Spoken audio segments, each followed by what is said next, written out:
This past September, all of Florida was threatened by Hurricane Irma. As the storm was approaching, millions evacuated, heading for states farther north, creating endless traffic jams on every north-south highway. There was a lot of confusion. Some people didn't know whether they were supposed to leave. Other people didn't know why they were or weren't being told to evacuate. And those who did leave often made choices that the experts would consider to be poor when it came to where they were evacuating to.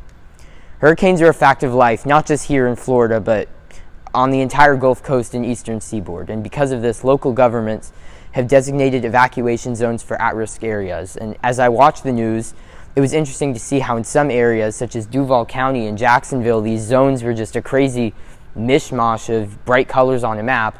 And you know, these areas being told to leave may accurately represent risk level, but in reality, it would be hard for someone to know whether they were supposed to leave just by looking at this map.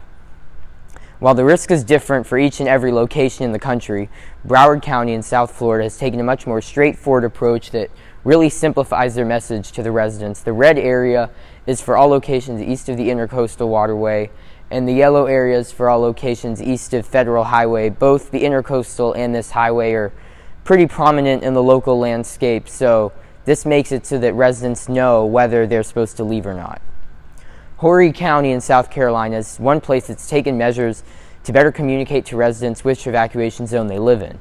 After Hurricane Matthew directly impacted that area in 2016, residents asked their county government to clarify the evacuation zones. As a response, markers that alert residents to their evacuation zones are now being placed on the street signs throughout the county, making it so that when the next storm threatens, there will be minimal confusion. One thing I noticed leading up to Irma was that some people in my neighborhood, which sits in the middle of the state, chose to leave for the storm.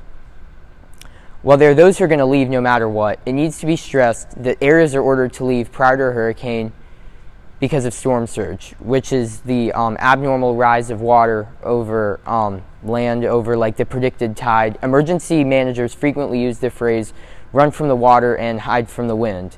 Emergency planners run thousands of model runs to understand the storm surge risk in different areas, and it's based on those models that they designate the evacuation zones. Areas not being told to leave have been determined safe, something that really needs to be stressed. By stressing the safety of inland areas, evacuation travel headaches could be significantly reduced as less people crowd the highways for long-distance evacuations.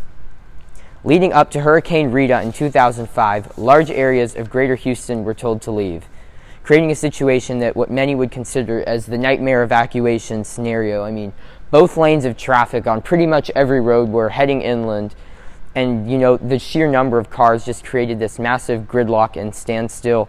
And to make matters worse, you know, as this was occurring, there was a heat wave, temperatures went into the upper 90s, and people were dying in their cars. They were sitting on the highway for hours, their car ran out of gas, the AC broke, and they just overheated in their car.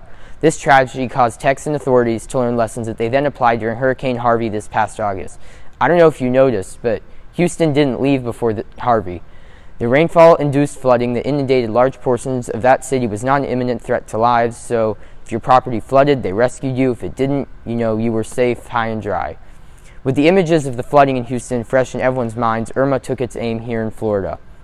With millions of evacuees from both coasts, the north-south highways were clogged. During this evacuation, I went to Daytona Beach while the weather was still nice and the water safe. It astounded me when I saw the never-ending snake of cars slowly moving north on I-95 while I-4, which heads to safe Orlando, was deserted. Regardless of whether these cars contained people who were ordered to evacuate or not, they were all making one fundamental mistake, in that they were evacuating long distances. By evacuating tens of miles instead of hundreds of miles, people can still ensure their own personal safety by running from the water and hiding from the wind. Short-distance evacuations, in addition to easing congestion on highways, reduce the likelihood of widespread gas shortages, similar to what was experienced throughout the Florida Peninsula before and for days after Irma. In the end, being closer to home allows residents to begin cleanup much earlier than they would be able to if they evacuate far. When a home floods, time's of the essence before rotten mold could begin to form. By taking simple actions and increasing awareness, lives could be saved while alleviating confusion as well as stress on roadways, leading to a safe hurricane experience for everyone.